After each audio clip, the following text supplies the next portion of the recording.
Nepotism. ये एक शब्द सुनकर सबसे पहले तुम्हारे दिमाग में जो नाम आता है ना, वो नाम है Karan Johar. Yes, most of the people always blame Karan Johar कि वो बॉलीवुड में नेपोटिज्म का किंग है। But is that true? क्या सच में करण जौहर वो ठेकेदार है जो सिर्फ नेपो किड्स को लॉन्च करता है? Let's find out. Karan Johar, the most successful and the most controversial producer and director of Bollywood. कुछ लोग उसे a producer with a silver spoon बोलते हैं, कुछ लोग कहते हैं कि वो मूवी माफिया है। बट एक एलिगेशन जो हमेशा करण जौहर पर लगता है वो है द किंग ऑफ नेपोटिज्म। लेकिन क्या सच में करण जौहर सिर्फ नेपो किड ही अपनी फिल्मों में लॉन्च करता है? इससे पहले कि हम किसी नतीजे पर पहुंचे, let's take a quick look at his filmography. हम सब जानते हैं कि करण जौहर के फादर यश जौहर एक वेल नोन फिल्म प्रोड्यूसर में से एक थे, जिन्होंने 1976 में अपना प्रोडक्शन हाउस स्टार्ट किया, which is Dharma production. Under the Dharma production Yash Johar ने 2002 तक कई hit and flop films produce की। बट इन 2003 धर्मा प्रोडक्शन का एक नया दौर स्टार्ट हुआ जब करण जौहर ने अपनी पहली फिल्म प्रोड्यूस की, जिसका नाम था कल Ho Na Ho, starring the king Khan SRK and Preity Zinta. अब जब आप इस फिल्म की परफॉर्मेंस देखोगे तो you will know that it was a very good start.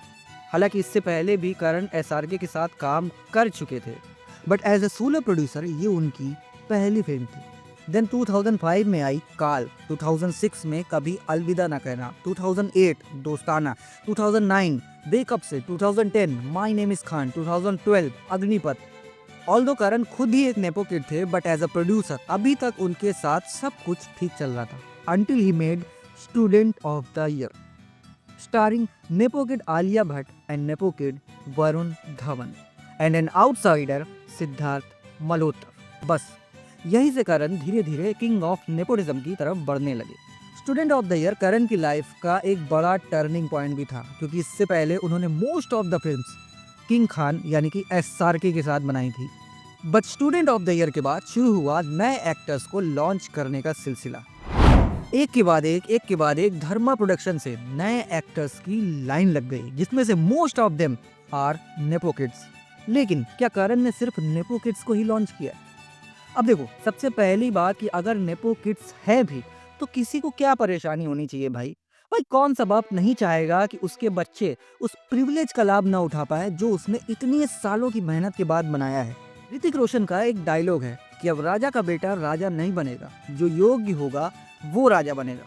अब देखो, ये डायलॉग सुनने के लिए, समझने के लिए तो बहुत अच्छा है, बट प्रैक्टिकल नहीं है, स्पेशली वहां पर जहां पर इतना सारा पैसा इन्वॉल्व हो।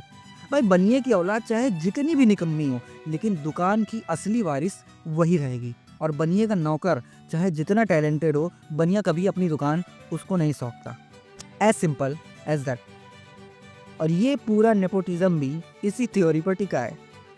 ओके, लेक्चर बहुत हो गया। Now back to the Karan's filmography. From 2012 to 2025 Karan Johar ने अप्रॉक्स 20 फिल्म्स प्रोड्यूस की।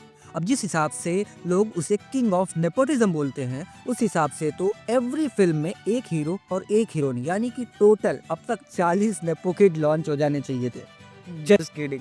इन 20 फिल्मों में करण ने टोटल 5 नेपो किड्स को लॉन्च किया है। शॉकिंग ना? Yes, only 5। Student of the year में वरुण एंड आलिया, धड़क में Janhvi Kapoor and Ishaan Khatter, student of the year 2 में अनन्या पांडे। अब इसमें से भी अगर वरुण और आलिया को साइड कर लें, just because they are both very good actors, अगर वो नेपो किड नहीं भी होते तो वो कहीं ना कहीं अपना जगह बना ही लेते, बिकॉज दे हैव टैलेंट।